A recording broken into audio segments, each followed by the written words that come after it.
So now we are starting a new chapter, biomolecules. Biomolecule start कर रहे हैं हम आज.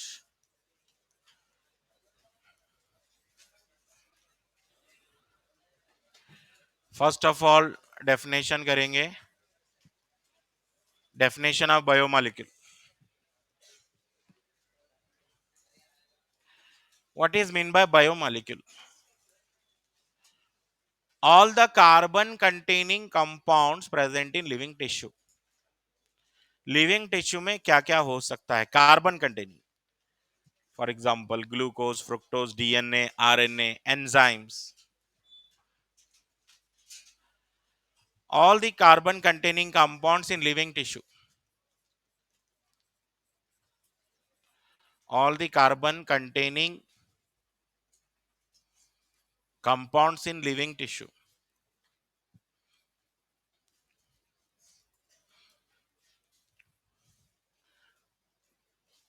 They are called biomolecules.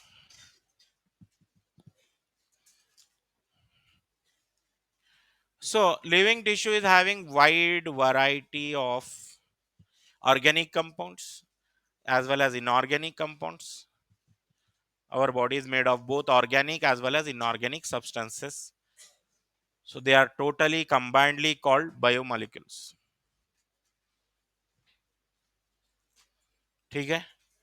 तो फर्स्ट पार्ट जैसे ही चैप्टर बिगिन होता है तो फर्स्ट पार्ट में बताया analysis, chemical analysis of organic compounds in living tissue. मतलब how you are going to find out which organic compounds are present in living tissue. ये पहले फाइंड आउट करना, मेथड पढ़ना, कैसे मालूम करते. Chemical analysis, analysis find out करना है. क्या फाइंड आउट करना है? Analysis of organic compounds. कौन कौन से ऑर्गेनिक कंपाउंड्स हैं हमारे टिश्यू में, ये पता लगाना है. ठीक है. इसी को बोलेंगे हम chemical analysis of organic compounds. Living tissue में कैसे फाइंड आउट करेंगे? I am not talking about general methods. Generally हमको ऑर्गेनिक कंपाउंड कैसे डिटेक्ट कर रहे हैं वो नहीं पढ़ रहे हम. लिविंग टिश्यू में ऑर्गेनिक कंपाउंड कैसे मालूम करेंगे? इसको क्या करना है? सबसे पहले take a liver, take a liver और लीफ. प्रोसीजर बताया है बुक में. टेक ए लीवर और लीफ, ग्राइंड करना है इसको. Grind it in pestle and mortar, pestle and mortar, pestle and mortar using trichloroacetic acid, using trichloroacetic acid, trichloroacetic acid use करके grind करना है. ट्राइक्लोरोएसिटिक एसिड मतलब ऐसा होता है. ये पेस्टल एंड मॉर्टर कुछ ऐसा दिखता है. देखिए एक ओल्ड ट्रेडिशनल ग्राइंडर होता है. ओल्ड ट्रेडिशनल ग्राइंडर को हम पेस्टल एंड मॉर्टर बोलते हैं.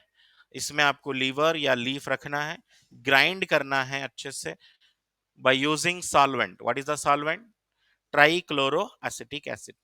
ट्राइक्लोरोएसिटिक एसिड मतलब Cl3CCOH. ट्राइक्लोरोएसिटिक एसिड यूज करके ग्राइंड करना है. ग्राइंड होने के बाद क्या मिलेगा? आफ्टर ग्राइंडिंग, आफ्टर ग्राइंडिंग क्या मिलेगा आपको? After grinding you get slurry, you get slurry. Slurry, what is slurry? स्लर्री का मतलब है पेस्ट. कोई सब्सटेंस को हम वाटर में मिला देंगे और वो एक थिक पेस्ट बन रहा है, वो पेस्ट को हम बोल रहे हैं स्लर्री. अब इसको फिल्टर करना है. ठीक है. क्या पढ़ रहे हैं हम? समझ रहे हैं सब लोग? क्या है हेडिंग हमारी? ऑर्गेनिक एनालिसिस कैसे करना है, चैप्टर का फर्स्ट बिगिनिंग पार्ट, इंट्रोडक्शन ही समझो। अब क्वेश्चन भी बन सकता है, इतने इंट्रोडक्शन में भी क्वेश्चन बन सकता है। Very good question.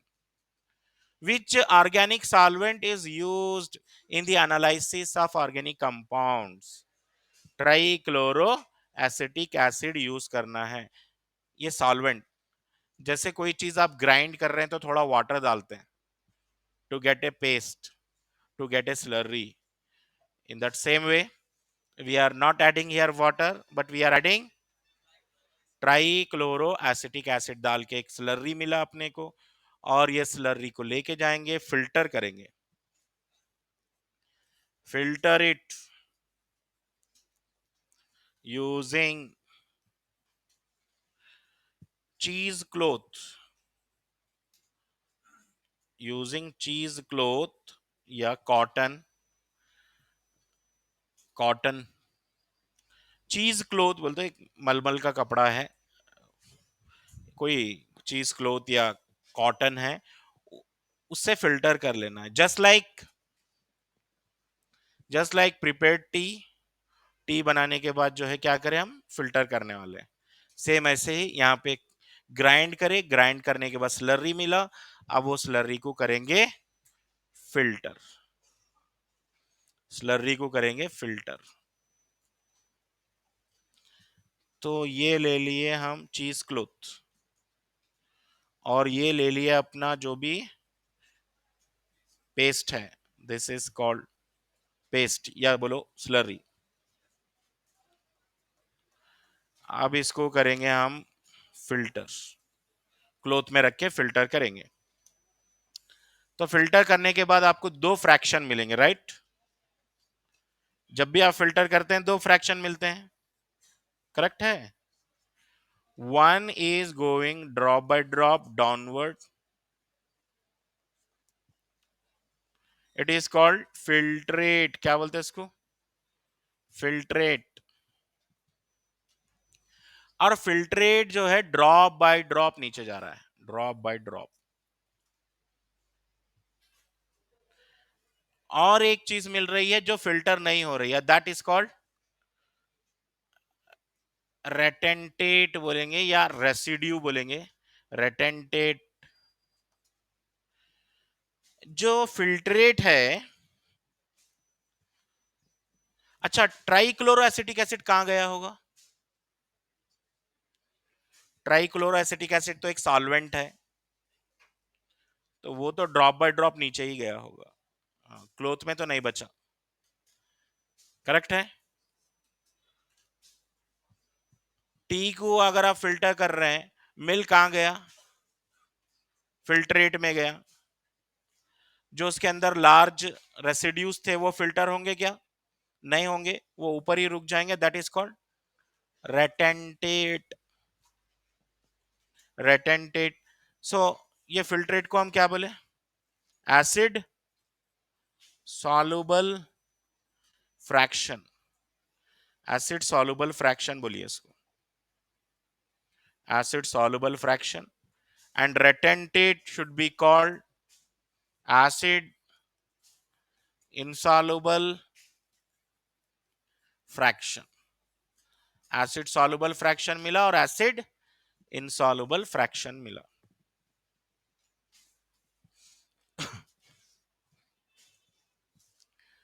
Acid soluble भी मिला आपको, एसिड इनसॉल्युबल भी मिला।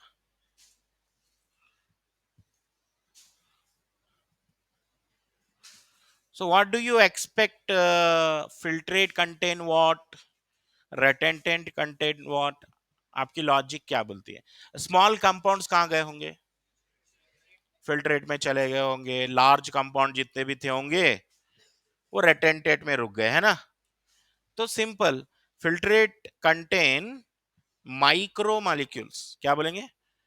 Micro molecule. यहां तक कुछ किसी को डाउट है तो पूछ लो, कोई डाउट है? ये ऐसा कॉन्सेप्ट है ये चैप्टर में, जो चैप्टर खत्म होने तक बार बार वर्ड आने वाले हैं। एसिड सॉल्युबल बोलने वाला हूं मैं बार बार चैप्टर में, बुक में बायोमोलिक्यूल चैप्टर में बार बार कम से कम 10 प्लेसेस में लिखा होगा acid soluble fraction, it is acid soluble fraction component, it is acid insoluble fraction component. तो आपका माइंड क्लिक हो जाना चाहिए, एसिड सॉल्युबल का मतलब है फिल्ट्रेट और एसिड इनसॉल्युबल का मतलब है रेटेंटेट।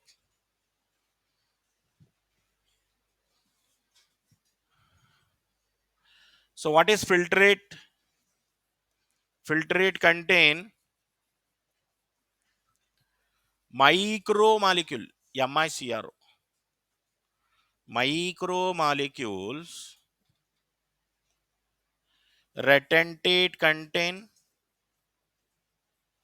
Retentate contain macromolecule, large compound, macromolecules. Micro मतलब small compounds, macro large compounds. यहां पे लिखे एक note, lipids even though lipids even though not a macromolecule,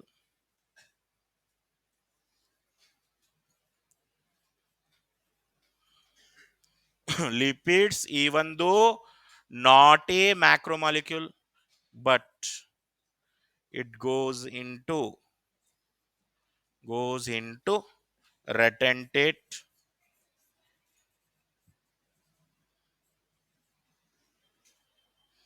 It is the only exception. It is the only exception. मैं ये बताना चाह रहा हूं, जब भी ये फिल्टर करेंगे ग्राइंड करने के बाद, कोई टिश्यू को ग्राइंड करने के बाद जो फ्रैक्शन नीचे जा रहा है drop by drop, it contain micro molecules या MICRO, and the non filtrate जो बच गया है दैट इज कॉल्ड रेटेंटेट और एसिड इनसॉल्युबल फ्रैक्शन। और मैं ये बताना चाह रहा हूं कि जो स्मॉल कंपाउंड्स है नीचे चले गए, लार्ज कंपाउंड ऊपर ही रुक गए, फिल्टर नहीं हुए। ठीक है, लेकिन एक एक्सेप्शन है इसके लिए, वो भी बता रहा हूं। लिपिड्स आर एक्चुअली माइक्रो और macro, MICRO। Lipids are micro molecules, lipids are micro molecule, यहां लिखा मैं lipids even though they are not, even though not a macro molecule, मतलब लिपिड मैक्रो मॉलिक्यूल नहीं है। अगर मैक्रो मॉलिक्यूल नहीं है तो लिपिड कहां जाना चाहिए? एसिड सॉल्युबल में जाना चाहिए, एसिड इनसॉल्युबल में जाना चाहिए। एसिड इनसॉल्युबल में, क्या सॉल्युबल में? सॉल्युबल में जाना चाहिए एज ए रूल। जो भी स्मॉल कंपाउंड्स है वो नीचे आना चाहिए एसिड सॉल्युबल फ्रैक्शन में। लेकिन लिपिड का केस ऐसा नहीं है। Lipid even though not A macromolecule, ये लार्ज कंपाउंड नहीं है, फिर भी ये रेटेंटेट में जाता है। It is the only exception, ये एक ही एक्सेप्शन। मतलब जब भी हम फिल्टर करेंगे तो जो छोटे बच्चे हैं वो नीचे आना है, जो बड़े लोग हैं ऊपर ही रुकना है। जो छोटे बच्चे हैं नीचे आना है फिल्ट्रेट में, माइक्रो मॉलिक्यूल्स। जो बड़े लोग हैं ऊपर ही रुकना है। लेकिन ये लिपिड एक ऐसा छोटा बच्चा है, लेकिन वो बच्चों में नहीं रहता। किसके साथ जा रहा है वो? है तो बच्चा लेकिन रह रहा है बड़ों में। लिपिड से एक बच्चा है, एक छोटा सा बच्चा है, लेकिन वो कहाँ जा रहा है? बड़ों में जा रहा है। लिपिड्स रेटेंटेट में जा रहा है, लेकिन वो है बच्चा ही। ठीक है, lipids even though not A macromolecule but it goes into retentate, it is the only exception। ये एक ही एक्सेप्शन छोड़ के एक छोड़ दो, लिपिड एक एक्सेप्शन है। अब आप बोलेंगे क्यों छोड़ना सर, क्यों छोड़ना चाहिए? ये भी माइक्रोमोलेक्यूल में नीचे ही आना चाहिए, it is the only exception. ऐसा एक्सेप्शन क्यों बनाइए? बिकॉज इसका रीजन भी लिखना है। सपोज अपने असर्शन रीजन में भी क्वेश्चन हो सकता है Lipids during extraction process they goes into retentate, even though it is not a micromolecule, even though it is not a macromolecule, but it goes into retentate. Give reason. क्या लिखेंगे? Because lipids are integral part of plasma membrane. Integral part of plasma membrane. Lipids are integral part. Integral मतलब plasma membrane के अंदर रहने वाले part है. Because lipids are integral part of plasma membrane, so they cannot be extracted out from plasma membrane. वो plasma membrane को छोड़ के नहीं आता. वही जहां प्लाज्मा मेम्ब्रेन जाएगा उसके पीछे पीछे लिपिड्स भी जाएगा. Whether they leave plasma membrane? No, they are not leaving plasma membrane. Plasma membrane को नहीं छोड़ेंगे. They are not leaving plasma membrane, so they cannot be extracted out from plasma membrane. ये प्लाज्मा मेम्ब्रेन छोड़ के नहीं आएंगे. ठीक है ना? बात समझ में आ गई? सो अब तक मैं जो पढ़ाया ना उसमें ये बड़ा इंपॉर्टेंट पॉइंट था लिपिड्स वाला. अच्छा स्टैंडर्ड क्वेश्चन है ये. हाँ, लिपिड को क्या बोलेंगे फिर आप? MICRO. Lipid is micro molecule. उसमें कोई डाउट नहीं है. लिखना है क्या?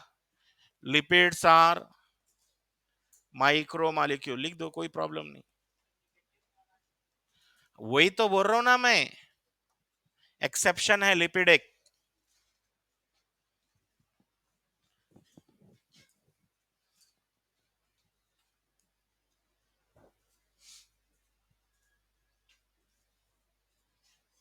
Lipids are micro molecules. They are not macro molecule. वो फिर भी रेटेंटेड में चला जाएगा. वो वही तो बोला मैं. एग्जाम्पल है छोटा सा बच्चा लेकिन वो बड़ों के साथ रह रहा है. एक एक्सेप्शन है, उसको दे दिए हम exception. Next, what are the most abundant elements? Four four most abundant elements. Four most abundant elements in earth crust.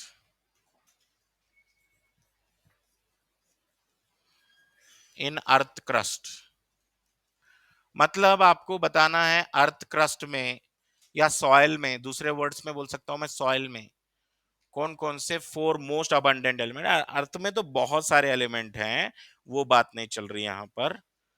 Four most abundant की बात चल रही है. ठीक है? CHON ये जो है फोर मोस्ट अबंडेंट एलिमेंट्स हैं अर्थ क्रस्ट में. Next, elements in human body. In human body elements in human body in descending order बोलना है.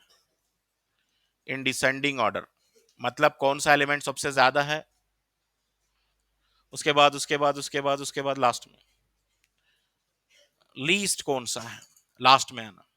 Descending order. Elements in human body in descending order. ये है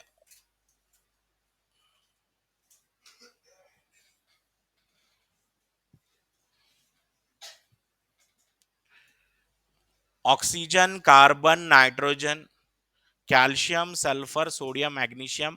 these are the elements. यहां पे एक hydrogen भी लिख सकते हैं. हाइड्रोजन। और एक बात, अर्थ क्रस्ट में भी यही एलिमेंट्स हैं, सॉइल में भी ये एलिमेंट्स हैं, ह्यूमन बॉडी में भी ये एलिमेंट्स हैं। लेकिन मैं लिखा है यहाँ पे अर्थ क्रस्ट में फोर मोस्ट अबंडेंट। और ह्यूमन बॉडी में अगर मैं डिसेंडिंग ऑर्डर में एलिमेंट्स पूछूं तो what is the most abundant element human body? Oxygen सबसे ज्यादा है ह्यूमन बॉडी में, उसके बाद कार्बन का नंबर है। इसको हम ऐसा पढ़ेंगे, ओशन, ओसीएन, ओशन। ओशन का है, ओशन का है सनम, ओशन का है, इट्स जस्ट ए ट्रिक। और क्वेश्चन लिखो, element found in earth crust,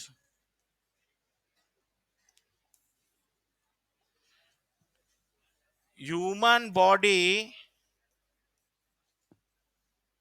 and earth crust is having almost similar composition, almost similar composition.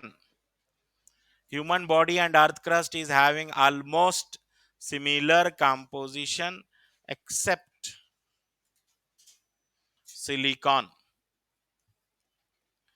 देखो, ऑलमोस्ट सिमिलर कंपोजिशन का मतलब होता वही एलिमेंट्स हैं जो ह्यूमन बॉडी में हैं, वही एलिमेंट्स अर्थ क्रस्ट में भी हैं। एक एक्सेप्शन है बोल रहे हैं यहाँ पे, एक डिफरेंस है सिलिकॉन का। Silicon found in earth crust, found in earth crust, earth crust, not found, not found in human body, या नहीं तो नेग्लिजिबल इन ह्यूमन बॉडी लिख सकते, negligible in human body,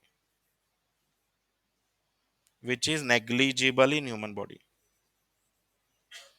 which is negligible in human body, human body में negligible हो जाता है। Silicon का डिफरेंस आ रहा है, what is the difference between earth crust and human body?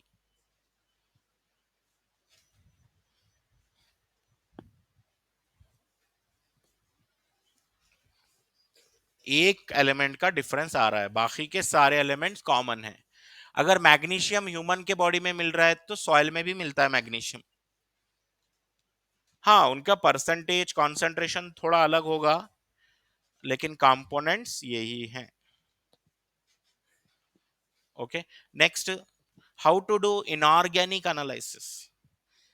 Inorganic analysis कैसे करेंगे आप? ऑर्गेनिक एनालिसिस करें, एनालिसिस समझते हैं आप? एनालिसिस यानी तो आप जो केमिस्ट्री में प्रैक्टिकल करे होंगे आप 12th क्लास में, क्या था वो? एनालिसिस था वो। कोई कंपाउंड दिए होंगे, उसका एनालिसिस करे होंगे, उसके टेस्ट करे होंगे, वही एनालिसिस है। How to do analysis of inorganic compounds, chemical analysis of inorganic, chemical analysis of inorganic compounds। अगर आपको इनऑर्गेनिक कंपाउंड्स का फाइंड आउट करना है तो first take A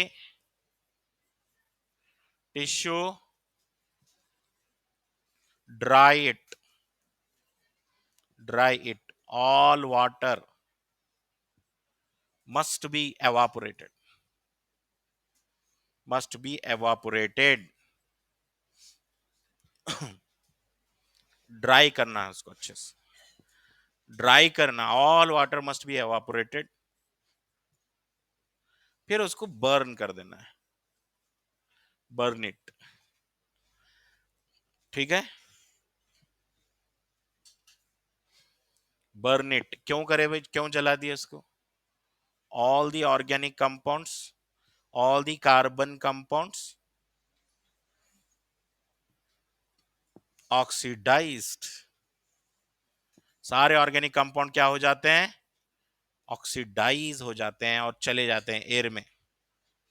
they are lost in air. Take a tissue, dry it, burn it. क्यों burn कर दिए? ताकि सारे ऑर्गेनिक कंपाउंड्स क्या होना चाहिए? ऑक्सीडाइज हो जाना चाहिए. All the organic compound get oxidized and lost in air. Smoke के फॉर्म में कार्बन के कंपाउंड निकल जाते हैं. अब जो बचेगा ash. Ash use for detecting inorganic compounds. Inorganic compound मालूम कर ले सकते हैं अब एश से. ह्यूमन बॉडी में मैग्नीशियम है बोल के कैसे पता चला? तो ह्यूमन बॉडी में मैग्नीशियम है पता चला तब ह्यूमन बॉडी जब बर्न करे तो ऐश निकला. और ऐश को जब ले जाके लैब में टेस्ट करे तो उसमें कैल्शियम निकला, मैग्नीशियम था, पोटेशियम था, बहुत सारे एलिमेंट्स थे उसमें. Inorganic compounds. This method is called this method is called dry weight method भी बोलते हैं इसको.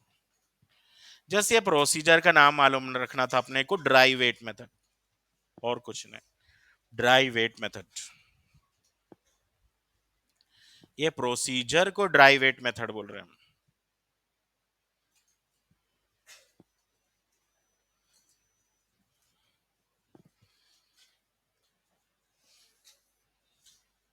Living tissues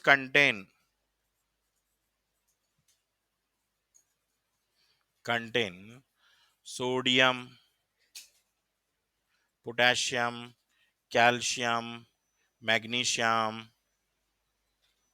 phosphates, sulfates, etc. बहुत सारे इनऑर्गेनिक कंपाउंड होते हैं लिविंग टिश्यू में.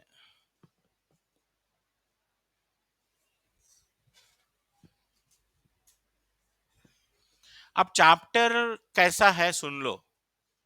बायोमॉलिक्यूल चैप्टर में हम ज्यादा डिस्कस करने वाले हैं what are the micro molecules and what are the macro molecule. तो चैप्टर में पहले बताया ऑर्गेनिक एनालिसिस करना, उसके बाद इनऑर्गेनिक एनालिसिस करना, उसके बाद जो है आपको मिलेंगे बहुत सारे माइक्रो मॉलिक्यूल्स और मैक्रो मॉलिक्यूल. चैप्टर का पहला पार्ट है माइक्रो मॉलिक्यूल्स. सेल में कौन कौन से माइक्रो मॉलिक्यूल हैं? जैसे ग्लूकोज है, फ्रुक्टोज है, लिपिड्स हैं, ठीक है, और अमाइनो एसिड्स हैं. ये स्मॉल स्मॉल कंपाउंड्स है हमारे सेल के अंदर. अमाइनो एसिड एक माइक्रो मॉलिक्यूल है, प्रोटीन एक macro molecule, large compound. Protein एक लार्ज कंपाउंड हो गया, उसके छोटे छोटे कंपोनेंट क्या है? Amino acids. ये लिविंग टिश्यू के कंपोनेंट्स हो गए, देखिए, ठीक है, नोट कर लिए.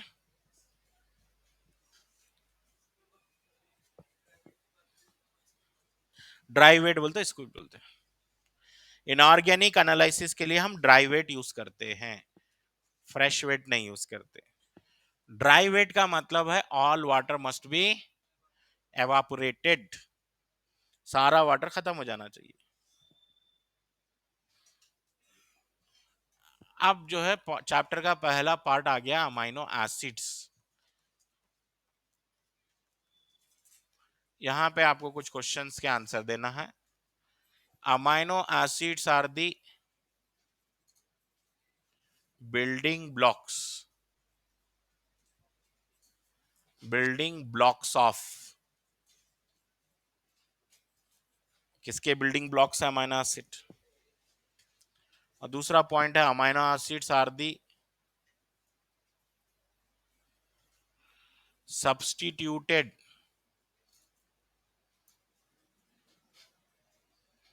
चलिए बताइए, अमाइनो एसिड किसके बिल्डिंग ब्लॉक्स हैं? जैसे एक बिल्डिंग बनाना है तो बहुत सारे ब्रिक्स चाहिए, एक के ऊपर एक के ऊपर एक ब्रिक्स रखेंगे।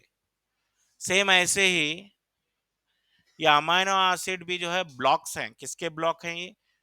प्रोटीन के ब्लॉक्स हैं ये, प्रोटीन के ब्लॉक्स हैं। अगर प्रोटीन बनना है तो अमाइनो एसिड जरूरी है। बहुत सारे amino acid, n number of amino acid join to form protein. बहुत सारे अमाइनो एसिड जब कनेक्ट हो जाएंगे एक दूसरे से तो प्रोटीन बनने वाला है। Amino acids are the building blocks of protein. Amino acids are the substituted methane. आप बोलेंगे ये सेकंड पॉइंट क्या है सर? फर्स्ट पॉइंट ठीक है, समझ गए, बिल्डिंग ब्लॉक्स ऑफ प्रोटीन है, ठीक है। Amino acid are the substituted methane है, सब्स्टिट्यूटेड मीथेन है। तो मीथेन क्यों बोले इसको, सब्स्टिट्यूटेड मीथेन क्यों बोले? उसका एक रीजन है, सुन लो। मीथेन का स्ट्रक्चर ऐसा होता है, एवरीवन नोस मीथेन, CH4, ये मीथेन है, मीथेन है। ये मीथेन से अमाइनो एसिड का फॉर्मेशन हुआ अर्थ के ऊपर। पहले मीथेन हुआ करता था अर्थ के ऊपर, वो मीथेन से आगे जाके अमाइनो एसिड बने। वो कैसा बने बोलते? सब्स्टिट्यूशन रिएक्शंस हुए, यहाँ पर सब्स्टिट्यूशन रिएक्शन हुए, it get converted into amino acid somehow. Central carbon, amino acid में भी सेंट्रल कार्बन होता है, एक हाइड्रोजन कंपलसरी होता है, एक COH ग्रुप रहता कंपलसरी, एक NH2 group compulsory, and there is one general R group.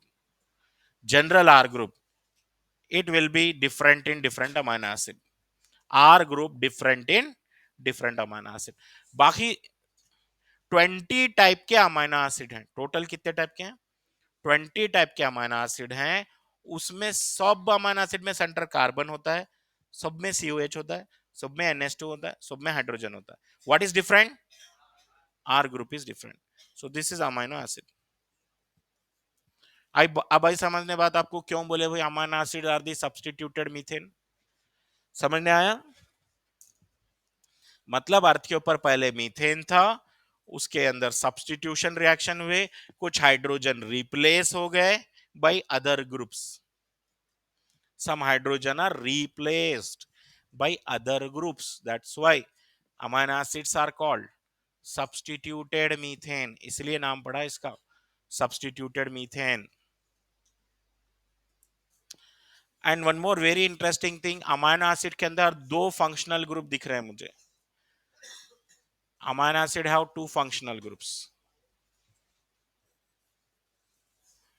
Amino acids functional group कौन कौन से हैं?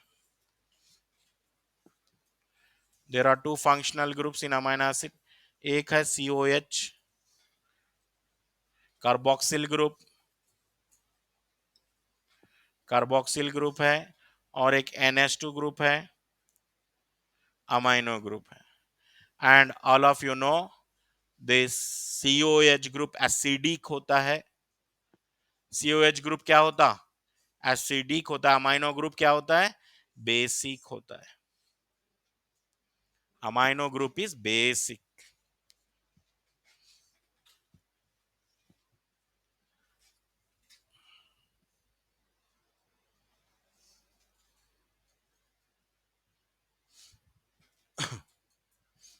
अमाइनो एसिड के फंक्शनल ग्रुप दो हैं, एक है कार्बोक्सिल ग्रुप, एक है अमाइनो ग्रुप।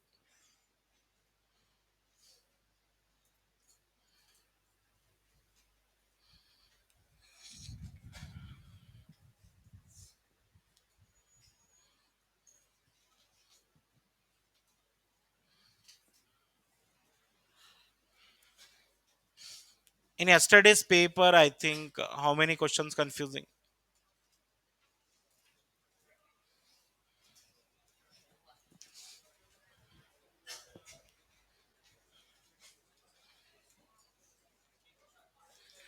देखिए जो स्टूडेंट के 330 बायो में या 300 या 250 पे रुके हुए हैं, वो नहीं पढ़ने की वजह से आए हैं। अगर पढ़ेंगे तो जरूर आएंगे मार्क्स। ठीक है, पढ़ो जरूर आ जाते मार्क्स। तो जो कंफ्यूजिंग था, कोई क्वेश्चन?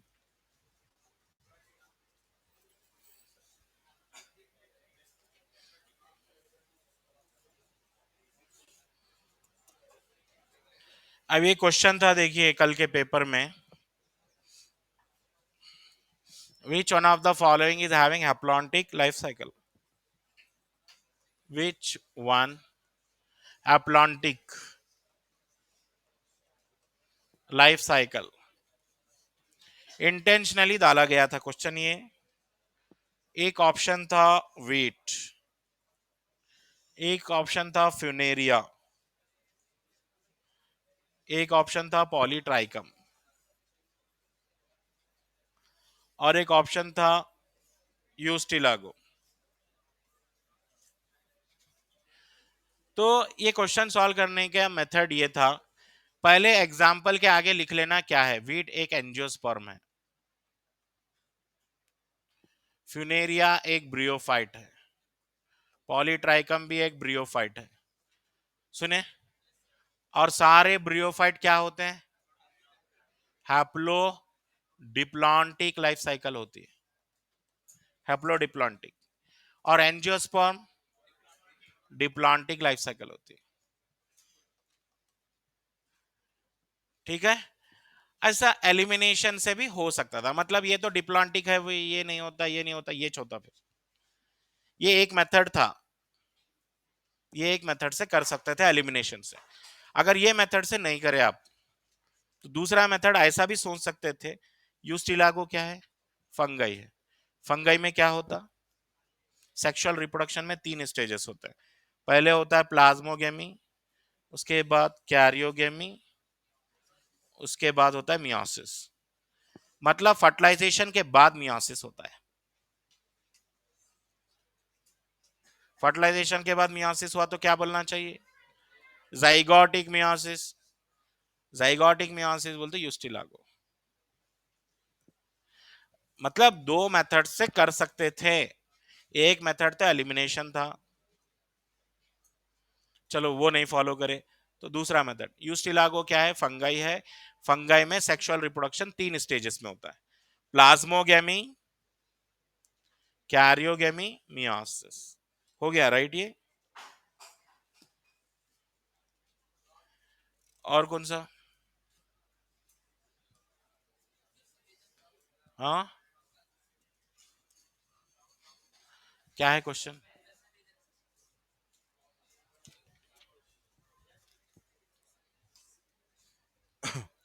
असर्शन रीजन था urine faeces gametes pass through a common passage in frog. Urine, fecal matter, and gametes are passing through the same common passage in frog.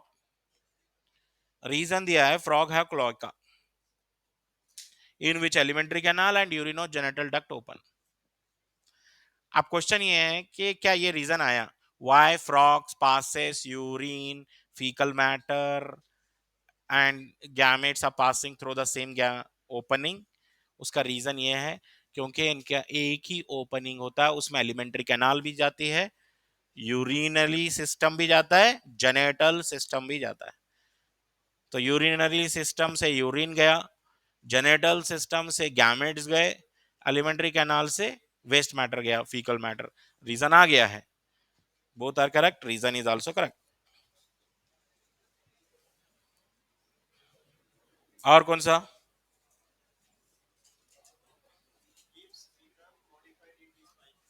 हाँ, leaf become modified into spines, leaf become modified into spines। ये diagram भी दिया होगा मैं आपको। Leaf become modified into spines. कौन सा है ये प्लांट? ओपनशिया। ऑप्शन क्या है उधर? क्या, ठीक है भाई, चलो ओपनशिया तो लो, ठीक है, ओपनशिया लो। ओपनशिया का और एक नाम है प्रिकली पियर कैक्टस, प्रिकली पियर कैक्टस, ठीक है। या तो ओपनशिया लेना आंसर, या तो कैक्टस लेना। ऑप्शन में क्या है? ओपनशिया है, ठीक। और कौन सा? Frogs heart is myogenic, frogs heart is myogenic. Why frogs heart is myogenic बोल तो आप ये बोलेंगे क्या, frog is poikilothermic, frog heart is three chambered, ऐसे रीजन नहीं देना है। Why it is my, frogs heart beats outside the body because frog heart is myogenic and auto excitable.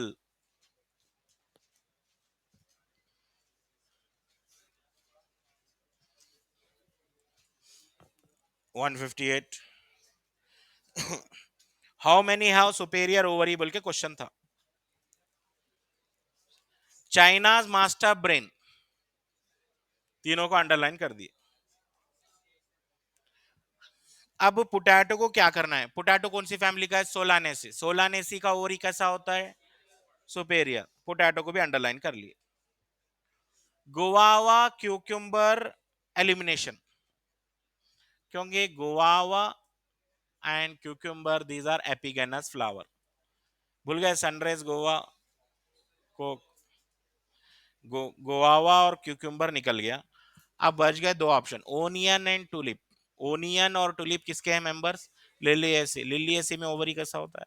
Superior. तो यहाँ पे कितने अंडरलाइन हुए? 1 2 3 4 5 6, 6 अंडरलाइन हो गए।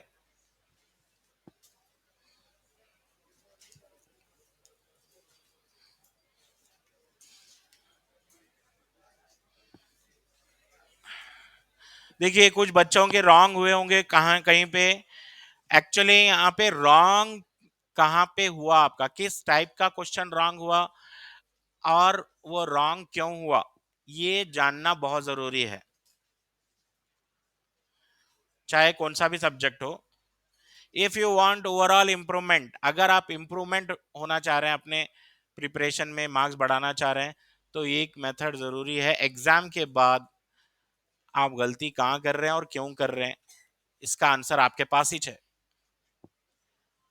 और इसको सोचना चाहिए और वो गलती को फिर रेक्टिफाई करना, नेक्स्ट टाइम वो गलती नहीं करना। अगर एग्जाम लिखे और आप ये नहीं सोचे कि क्यों गलती हुई, तो इसका मतलब है एग्जाम लिख के कोई फायदा नहीं। एग्जाम लिखना, गलती क्या हुई, सबसे मिस्टेक होते हैं। आपके बार बायो में 4 मिस्टेक हुए, ठीक है, रेक्टिफाई करो, नेक्स्ट टाइम 2 होंगे मिस्टेक, फिर वो भी रेक्टिफाई करो, फिर नेक्स्ट वीक एग्जाम में एक मिस्टेक होगा, फिर एक टाइम ऐसा आएगा मिस्टेक ही नहीं होंगे। अगर आप अपने मिस्टेक्स को फॉलो नहीं करें तो इंप्रूवमेंट नहीं होगा। टाइम दो अपने सेल्फ स्टडी में, थोड़ा सा पेपर चेक करो क्यों गलती हुई बोल के। राइट, नेक्स्ट क्लास में हम कंटिन्यू कर लेंगे।